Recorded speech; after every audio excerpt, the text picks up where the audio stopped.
Broner versus Granados. I think it was a close fight. I could see a draw. I could see it going 1 round to Granados. Or 1 or 2 rounds towards Granados. I could see 1 or 2 rounds going towards Broner. I really didn't score the fight. I just used the eye test. And from what I saw Broner landing a lot of cleaner shots.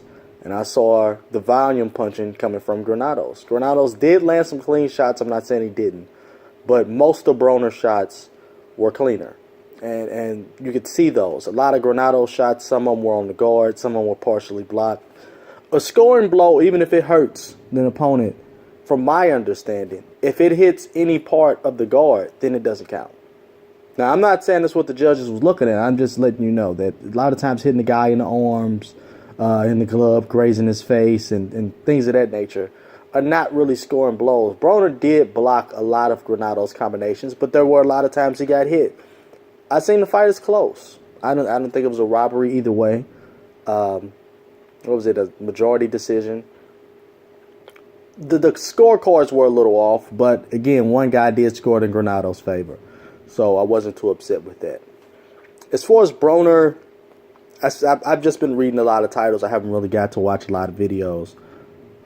He definitely underperformed, and I think Granados was Granados. He showed up, and he was who he was. A lot of the commentators were saying that most of Granados' fights could have been looked at the other way. There's a possibility that he could have been undefeated. And there's still a possibility, even with this fight, that he could be undefeated. So the guy obviously shows up and he makes every fight competitive. Broner's issues and the reason he's underperforming is Broner doesn't train his legs, and it's obvious. He may run on his legs, but that's completely different than training your legs. I think as far as him being able to throw punches for 12 rounds, he's in that shape. As far as him to bob and weave, every now and then and throw punches, he's in that shape. But he's not in shape to backpedal and move and give you angles for 12 rounds. And if he wants to be successful at the heavier weight class, he doesn't have a choice but to train his legs. He's not going to succeed being the fighter that he currently is. It's just not going to happen. He's going to have to start training his legs. He's going to have to start angling, moving, punching, moving off the jab, and not just sitting there and waiting to set up that check left hook. Because at 147 and even at 140, that check left hook is not devastating enough to keep a guy off of you. What typically happens with Broner, he throws the check left hook. It either hits you, you dodge it, or he just missed, whatever, the timing's off. Once you get past that check hook, you got about 5 seconds before Broner does anything. Either you're going to get too close and he's going to grab you, or he's going to stand there. He's going to bob and weave a few shots. I mean, he does have some defense. He's going to bob and weave a few shots. But if you get in there and you throw more than 10 shots, you're going to hit Broner with at least 3. Because he's there for the taking. He doesn't move once he throws that check left hook. He's not really in position to move. But as far as his power, I don't think there's going to be that much of an issue at 147. He's not Paulie Malignaggi.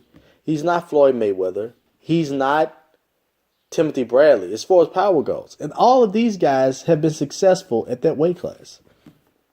Lamont Peterson doesn't hit that hard. I would probably give Broner the edge in power over Lamont Peterson. And I think Lamont Peterson can be successful. Of course, they have a different skill set, but I think he can be successful. So I don't think the power alone is going to count him out. Especially Broner has a pretty decent beard.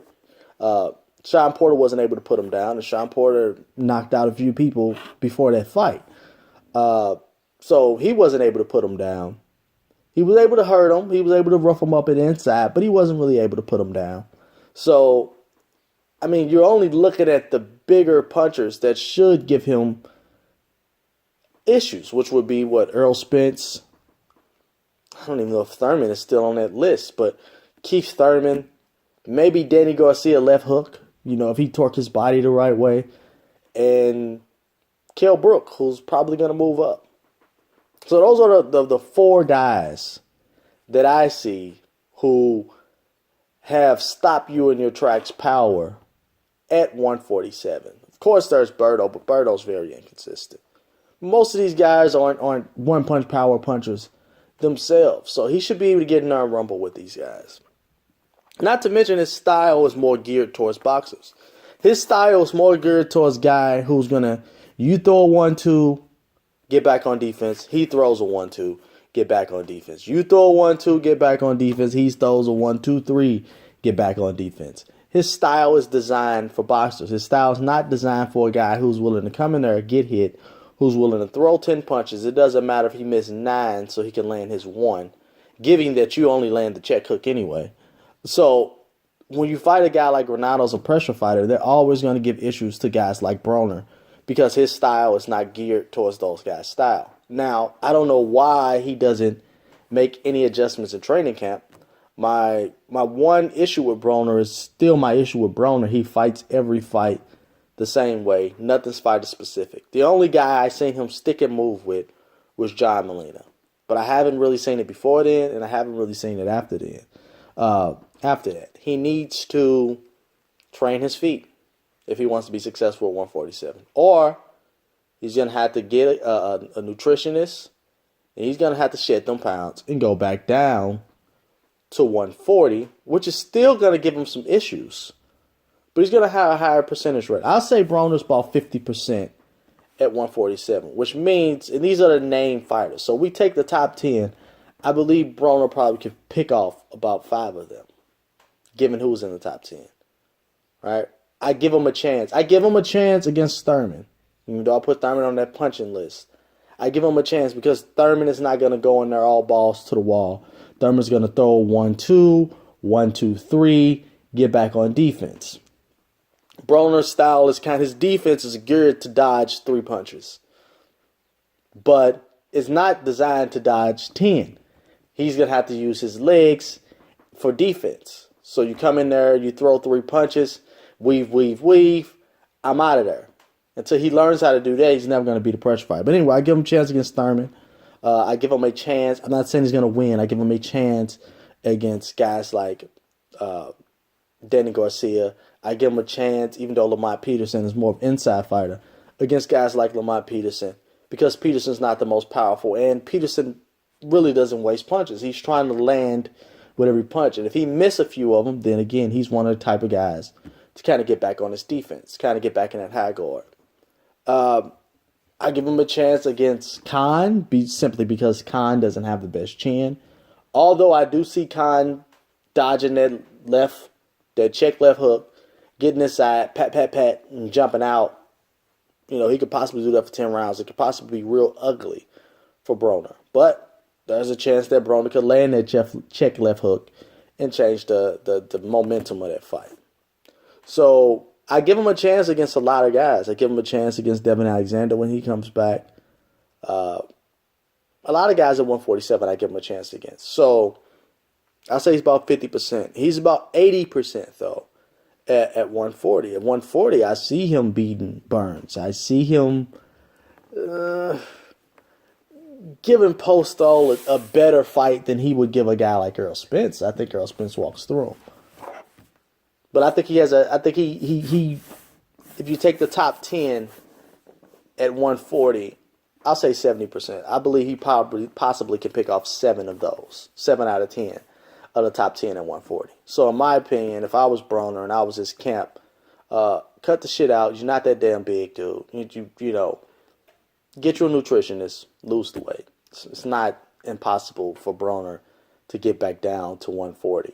It's not. Your body, again, the body does not grow as an adult, like people are saying. Just because you're in a sport don't mean you're growing as an adult. But what does happen is your metabolism begins to slow down. And where you used to be to jump from 165 back down to 140, now that's becoming harder in the allowed time. So in 6 weeks, you can't get from 165 back to 140. So what you're going to have to do is pretty much diet year round, live the fighter lifestyle. Don't get over 155 or don't get over 150. All right, and then when training camp starts, you only have 10 pounds to lose. Get your nutritionist in there. You shrink the pounds down the right way to where you can still get your game plan going, and you'll be fine. And that's my thoughts on Broner. I'm out.